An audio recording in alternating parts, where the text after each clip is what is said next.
Hello friends, welcome back to my channel. আশা করি সবাই ভালো আছো, আমিও খুব ভালো আছি। তাহলে প্রীতম রিমি ভীষণ একটা ধামাকাদার একটা সিরিজ চলছে না ওয়াইটিতে? হ্যাঁ, কিন্তু দেখো ওরা এতটা যে জার্নিটা ওরা প্রায় 1 বছরের উপর চলছে ওদের, সেইটা কিন্তু এবার একটু শেষ হওয়া দরকার। মানে আমি বলতে চাইছি শেষ হবে না, শেষ হওয়ার কথা নয়, কিন্তু যে স্টেজে ওরা এখন রয়েছে সেই স্টেজটা ওদের মতো করে ওদের ছেড়ে দেওয়া উচিত, আমার এটা মত। 1 নম্বর তো যতই ওরা ম্যারিড হোক, ওদের মধ্যে একটা ডিস্টেন্স তৈরি হয়ে গেছে। ডিস্টেন্স তৈরি হয়ে গেছে মিনস শুধু চলে গেলে একটা কথা ছিল, কিন্তু শুধু চলে যাওয়া হয়নি, একে অপরের গায়ে ফ্যামিলি টু ফ্যামিলি কাদা ছোড়াছুড়ি হয়েছে। তাহলে কি হয় বলো তো, যতই আমরা একটা শেষে এন্ডিংয়ে আসি না কেন, আমাদের ওই পুরনো ঘটনাগুলো আমাদের কিন্তু পীড়া দেয়। পীড়া দেয় মানে প্রতিটা মুহূর্তে হয়তো আমরা ভুলতে চেষ্টা করব, কিন্তু মনে পড়ে যাবে। এটা মনে পড়বেই, এটা স্বাভাবিক জিনিস। বড়রা মানে আমি বলতে চাইছি প্রীতমের মা বাবা বা পিঙ্কির কথা, এরা হয়তো বা অনেকটা কন্ট্রোল করে নেবে, কিছুটা হজম করে নেবে, মুখে আনবে না। কিন্তু ওরা তো ছোট ছোট দুটো বাচ্চা ছেলে মেয়েই বলবো, আমাদের কাছে তো নিতান্তই বাচ্চাই, ওদের বিয়ের বয়সই হয়নি। আমি বারবার এই কথাটা বলি, কিন্তু ভগবান ওদের সঙ্গে যে ওদের মানে মধ্যে যে সিচুয়েশনটা ক্রিয়েট করেছে, সেটা হয়তো কারোর কন্ট্রোলে ছিল না, ঘটে গেছে। এবং যে ডিজাস্টার হয়েছে সেটা তো সবার সামনে। কিন্তু একটা সুযোগ ওরা পেয়েছে, মানে আবার একটা নয়, অনেকগুলো সুযোগই পেয়েছিল, কিন্তু আবার একটা সুযোগ পেয়েছে। এবং এই যে ওদের এতদিন একটা সেপারেশন ছিল, অন্তত রিমির ক্ষেত্রে ও কিন্তু অনেকটাই ভুগেছে। এবং ভুগে ও বেশ ভালো বুঝেছে যে ও প্রীতমকে ছাড়া আর কিছু ওর দিল বা দিমাগে কিছু চলে না। মানে মনে এবং মাথায় শুধুই ওর হাজব্যান্ড রয়েছে, এর বাইরে ও কাউকেই জায়গা দিতে পারছে না। চেষ্টা কি করেনি বলতে? করেছে, ওর মতো করে করেছে, ওর মা ওর পাশে থেকেছে, সেটা তো সবাই জানো, নতুন করে বলার কিছু নেই। কিন্তু পারেনি, আলটিমেট ও ফেইলিওর। ওর সেই জায়গায় সেই পুরনো স্মৃতি ওকে সবসময় নাড়া দিয়েছে, কষ্ট দিয়েছে। সেই কষ্টগুলোকে ভোলার জন্য নানান রকম কাজ করেছে, নিজেকে ব্যস্ত রাখার চেষ্টা করেছে, চেঁচামেচি করেছে, ঝগড়াঝাটি করেছে, মারপিট করেছে, কি করেনি? তাহলে আলটিমেট শেষে যে হোলির দিন, সেদিনও আমরা দেখতে পেলাম, তাই না, ভাঙকে শুধুই কাঁদছিল, এবং কার নাম করে? সেই প্রীতম, অর্থাৎ ওর হাজব্যান্ডের নাম করে। তাহলে কোন মনের গভীরে, কোন মনের অন্তরালে কে রয়েছে সেটা তো সবাই জানে। কাজেই ওর মা এই ক্ষেত্রে আর দেরি করেনি। এবং সবথেকে বড় কথা, এই ডিসিশনটা নিতে হয়তো সাহায্য করেছে রিমির সৎ বাবা। কারণ সে যে জিনিসগুলো করলো, জনসমক্ষে চলে আসলো, তাতে কিনা পিঙ্কিরই বলবো, রিমির তো নয়, এই ডিসিশনটা নিতে খুব সুবিধা হয়েছে। এবং শেষমেশ ওই একটা কথাই আবার বলতে হয়, ভগবান যা করে আমার তো মনে হয় মঙ্গলের জন্যই করে। সুযোগ কিন্তু উনি দেন, সবাইকেই দেন।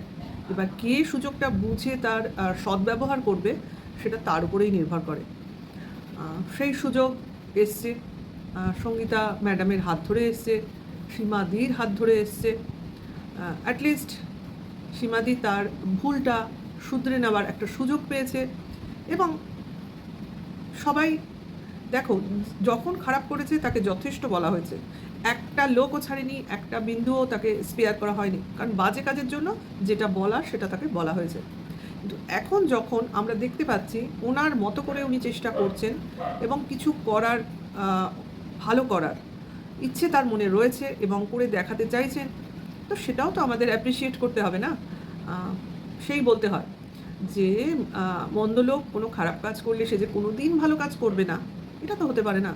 তাহলে খারাপ কাজের সময় আমরা তিরস্কার করেছিলাম বলেই তো সে ভালো কাজের দিকে মন দিয়েছে। তাহলে তাকে যদি এই সময় আমরা তার মতো করে তার কাজের জন্য উৎসাহিত না করি, তাকে ক্ল্যাপিং না জানাই, তাহলে কিন্তু এটা একচোখামি হয়ে যাবে। আর সবথেকে বড় কথা, এন্ডে, সব দিনের শেষে আমি এটা সব সময় সবাইকে বলি, আমরা কিন্তু কেউ কারোর জাতশত্রু নই। কাজের সময় পক্ষ বিপক্ষ কাজ করে, কিন্তু ব্যক্তিগত তো আমাদের তার সঙ্গে বা আমার সঙ্গে তার কোনো শত্রুতা নেই। একটা মানুষের সঙ্গে মানুষের যে রিলেশন, সেই রিলেশনটুকু আমরা ডিজার্ভ করি, ব্যাস এইটুকুই। তার জন্য বন্ধুত্ব দেখাতে হবে, শত্রুতা দেখাতে হবে, এইগুলো প্রয়োজন হয় না।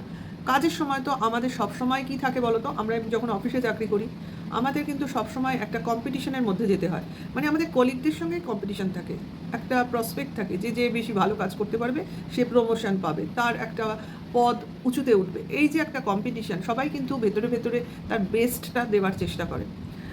তাহলে সেই যে কাজের ক্ষেত্রে কিন্তু আমরা প্রত্যেকের থেকে প্রত্যেকে আলাদা, কিন্তু কাজের বাইরে আমাদের সঙ্গে তো কোনো শত্রুতা নেই, আমরা প্রত্যেকে মানুষ, প্রত্যেককে সম্মান করব এবং ভদ্রভাবে সমাজে থাকবো, এইটুকুই, আর বেশি না। এখন কার সাথে বন্ধুত্ব গাঢ়, কার সাথে বন্ধুত্ব নেই, এইসব যাচাই করার আমাদের প্রয়োজন নেই, অত দূর যাবই না। কর্মক্ষেত্রটাকে কর্মক্ষেত্ররূপেই দেখতে হয়।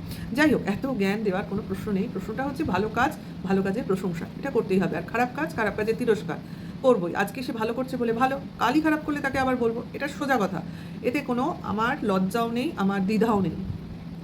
তাই যেটা করছে সেটা চোখের সামনে দেখতে পাচ্ছি, এবং রিমির পক্ষে এটা ভালো। মেয়েটা মন প্রাণ দিয়ে তার শ্বশুরবাড়িতে থাকতে চায়, তার বরের কাছে থাকতে চায়, শ্বশুর শাশুড়ির সঙ্গে থাকতে চায়, ভালো জিনিস, থাকুক। কিন্তু কিছু কন্ট্রোভার্সি ক্রিয়েটারকে আমি দেখছি যে এই যে ওরা আছে, এবং মাঝে মাঝে তো প্রীতমও লাইভ করছে, ওর মাও লাইভ করে ভিডিওর মাধ্যমে কিছু কিছু বলছে, বাজে কিছু বলছে বলিনি, রিমিও একটা লাইভে এলো, এই যে সমস্ত দেখছে, বিশেষ করে প্রীতমের লাইভে যা দেখছে সেগুলোকে নিয়ে আরও বাড়িয়ে চাড়িয়ে বলার চেষ্টা করছে। আমি বলি এগুলো বন্ধ করো, কিছুদিন অন্তত বন্ধ করো, অন্তত মাস খানেক তো বন্ধ করো। ও কিন্তু ওর সঙ্গে অনেক দিন ধরে ডিটাচ, এবং ও ভেবেছিল কোনো দিন আর ফিরবে না, ওদের ডিভোর্সটা হবেই, এইটা কিন্তু ও মন থেকে ধরে নিয়েছিল। এই যে ফিরে আসবে, ও আবার সংসার করবে, এটা কিন্তু ওর মন মানসিকতায় ছিল না। এটাকে মেনে নিতে, এই সত্যটাটা উপলব্ধি করতে ওর একটু টাইম লাগবে। তার জন্য এর মাঝখানে আবার ঢুকে গেছে ঈশানী, এবং ও ভেবেছিল ডিভোর্স হয়ে গেলে হয়তো ঈশানীকেই ও ভবিষ্যৎ পার্টনার হিসেবে নেবে, এক সময় ভেবেছিল, আমি বলছি না এখন, কিন্তু ওর মা কোনো সময় এটা মেনে নিত না। সেই জন্য কিন্তু আমার মনে হয় প্রীতম বহুদিন থেকেই, মানে এই ইনসিডেন্টের আগে থেকেই একা থাকবো, কারোর সাথে থাকবো না, আমার একা চলবো, এই ধরনের কথাও বলে যাচ্ছিল।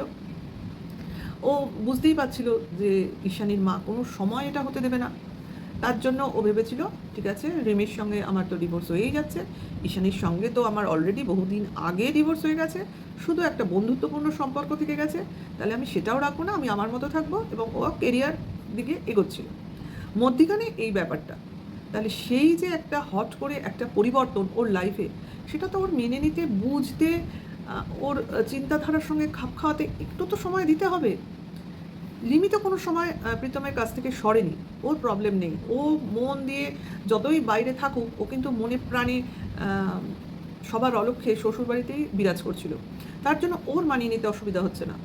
আর প্রীতমের বাবা মা তো এমনি যথেষ্ট কোঅপারেটিভ, ওরা বোঝে সমাজটাকে, সামাজিকতাটাকে, সেই বুদ্ধি দিয়ে ওরা সবটা মেনে নিয়েছে। বাকি রইল প্রীতম, বললাম তো কিছুদিন সময় দাও, মাসখানেক কি তার অল্প কিছু টাইম, আমার মনে হয় তার মধ্যেই পুরো ব্যাপারটা বোঝা যাবে। ওর বুদ্ধি দিয়ে যদি কোনো ভুল কাজ না করে, আমার মনে হয় এই ভালোবাসাটা ও বুঝতে পারবে। রিয়েল ভালোবাসা বলেও তো একটা ব্যাপার আছে। এবং সবথেকে বড় কথা জানো, আমি বলি, এটা আমার অভিমত, কি মানবে কি মানবে না আমি জানি না, প্রীতমও আমার ভিডিও দেখবে কি দেখবে না আমার জানা নেই, তুমি যাকে ভালোবাসো তার সঙ্গে সংসার করার থেকে তোমাকে যে ভালোবাসে তার সঙ্গে সংসার করাটা বেশি বেনিফিটের। মানে তোমাকে যে ভালোবাসবে সে কিন্তু তোমাকে কোনোদিন ছেড়ে যাবে না, তুমি ছেড়ে যেতে চাইলেও সে কিন্তু তোমায় আঁকড়ে থাকবে। একদিকে কিন্তু তুমি ভীষণভাবে মানে কি বলবো, বহুমূল্য রতনের মতো সন্ধান পেয়ে গেছো একজনকে, যে কিনা তোমাকে পাগলের মতো ভালোবাসে, ছেড়ে যাওয়ার কথা ভাবতেও পারে না। তোমাকে কেউ কিছু বললে তার মতো আক্রমণাত্মক কেউ হয়ে ওঠে না। এই ভালোবাসাটা কিন্তু অমূল্য, এর কিন্তু কোনো প্রতিদ্বন্দ্বী নেই। হয়তো ঈশানীও এতটা ভালোবাসে না, ঈশানী সুযোগ নিচ্ছিল, নাহলে প্রথমবার ওর ডিভোর্সটা হতো না, ও ছেড়ে যেতেই পারতো না। যদি সত্যিকারের প্রীতমকে ভালোবাসতো কোনো সময় ছেড়ে যেত না। কিন্তু এই সময় ও প্রীতমের পাশে এসেছিল জাস্ট একটা চান্স নেওয়ার জন্য। ওর মধ্যে ভালোবাসা নেই, এটা আমি বুঝতেই পারি। রিমির মতো পাগলের মতো ভালোবাসতে প্রীতমকে আর কেউ পারবে না, ঠিক আছে? তাই আমি বলবো কিছু কন্ট্রোভার্সি ক্রিয়েটারকে আমি আমার মতো করে অনুরোধ জানাতে পারি, প্লিজ ওদের কিছুটা সময় তোমরা ছেড়ে দাও। আমার মনে হয়, আমি তো একটু যতই হোক আমার অভিজ্ঞতা থেকে আমি এটা মনে করেছি, তাই তোমাদের বলছি। আর দেখো না কী হয়, কারণ এরা কন্ট্রোভার্সি করবেই, সেটাও আমি জানি, কিন্তু ভালোভাবে করুক, রিমির সংসারটা বাঁচুক। অ্যাকচুয়ালি আমার বলার উদ্দেশ্য একটাই, রিমির সংসারটা বাঁচুক এবং রিমি প্রীতমকে আবার নিজের প্রতি ভালোবাসা দিয়ে নিজের দিকে টেনে নিক। এইটা ওদের একটু সময় দিলেই হবে। ওকে চোখের সামনে দেখলে, ওকে মার সঙ্গে বাবার সঙ্গে সংসারের প্রতি মিলেমিশে যেতে দেখলে প্রীতম এক সময় বুঝবে যে রিমির মতো ভালো মেয়ে আর নেই, বুঝলে? এটাও বুঝবে। আর প্রীতম যে টাইপের ছেলে, ও যদি ওদের মানে বাড়ি থেকে চলে যাব, ছেড়ে চলে যাব, এইরকম ধরনের থাকে না অনেকের ছেলে, যে আমার মতের বিরুদ্ধে কাজটা হচ্ছে, আমি এখানে থাকবো না, বেরিয়ে যাব, অন্য জায়গায় চলে যাব, এই রকম টাইপের ছেলে মনে হয় না প্রীতম। কারণ ও বাড়িকে ভালোবাসে, ওর মা বাবাকে ভালোবাসে। তাহলে যারা বাড়িকে ভালোবাসে, মা বাবাকে ভালোবাসে, তারা কিন্তু বউকেও ভালোবাসবে। একটা সময়ে সব ঠিক হয়ে যাবে, আমি আশা রাখি, তোমরাও আশা রাখো, ঠিক আছে? তাহলে এটুকুই বললাম, কন্ট্রোভার্সি করো, একটু পজিটিভ হইতে করো, যাতে ওরাও ওদের মনটাকে ডাইভার্ট না করে, আমি এটা বলতে চাইছি। ওদের উৎসাহ দাও, এটাও কিন্তু একটা মানে কন্ট্রোভার্সির পার্ট। সব সময় খারাপটাকে টেনে এনে, এখন তো ওদের মনটা অস্থির, না নাই ভালো, ভালোটা বলো, দেখবে পজিটিভ বলে ভালো হয়। খারাপটা থাক না, যখন খারাপ কাজ করবে তখন তো খারাপ বলবোই, তাই না? তাহলে ভিডিওটা ভালো লাগলে অবশ্যই লাইক, কমেন্টস আর শেয়ার করো। আর আমার সঙ্গে থেকো, নেক্সট ভিডিওর ওয়েট করো। Tata, by.